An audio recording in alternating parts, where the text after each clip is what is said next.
ओम नमो भगवते वासुदेवाय। 8वां अध्याय।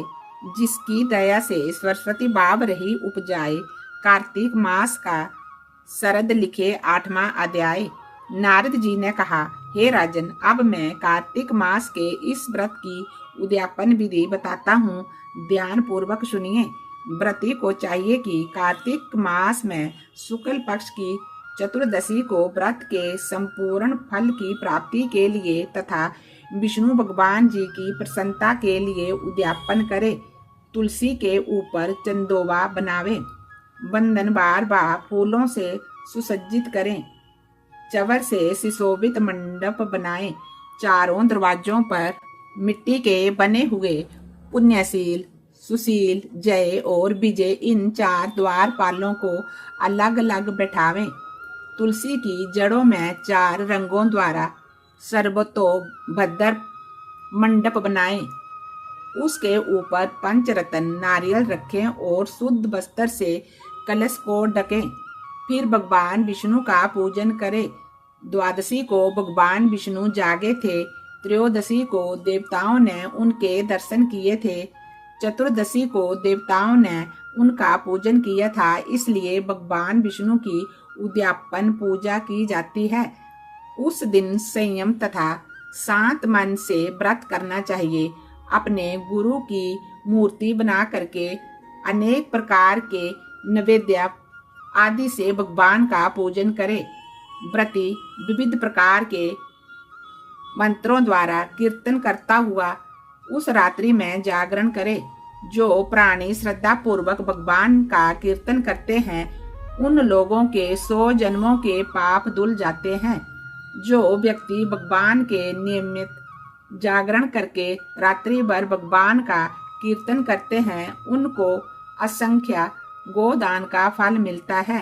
जो लोग भगवान की मूर्ति के सामने नृत्य गान करते हैं, उनके अनेक जन्मों के एकत्रित पाप नष्ट हो जाते हैं।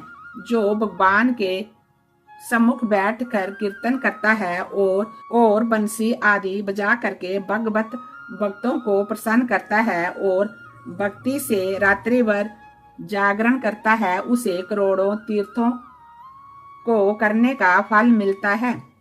पूर्णमासी को पत्नी सहित वेद पाठ ब्राह्मणों को या केवल एक ही श्रेष्ठ ब्राह्मण को उसकी पत्नी सहित बुलावे और उन्हें खीर आदि का मधुर भोजन करावे और यथाशक्ति दक्षिणा दे, क्योंकि पूर्णमासी को ही भगवान ने अपने भक्तों को वरदान दिया था और मत्स्य रूप धारण किया था। इसलिए उस दिन जो दान, हवन, जप आदि भगवान विष्णु के निमित्त किया जाता है, वह अक्षय फल का देने वाला होता है। इसलिए व्रती 3 या 1 ब्राह्मण को पत्नी सहित अपनी सामर्थ्य अनुसार भोजन करावे। उन ब्राह्मणों का अपनी सामर्थ्य के अनुसार दक्षिणा दे करके प्रणाम करे। बाद में भगवान विष्णु की पूजा करके अन्य देवताओं तथा तुलसी बाग कपिला गाय का पूजन करे। व्रत की कथा सुनाने वाले गुरु ब्राह्मणों को वस्त्र, आभूषण आदि दे करके उनका पूजन करे। उनसे इस प्रकार क्षमा प्रार्थना करे, आप सब लोगों की अनुकंपा से मुझ पर भगवान सदा प्रसन्न रहे।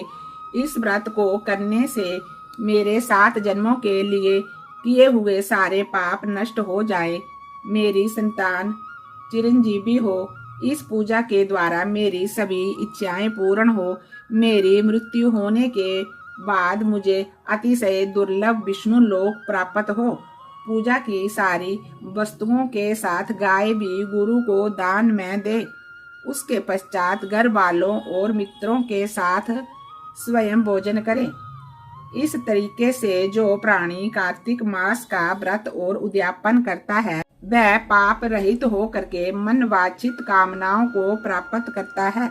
ओम नमो भगवते वासुदेवाय। ओम नमो भगवते वासुदेवाय।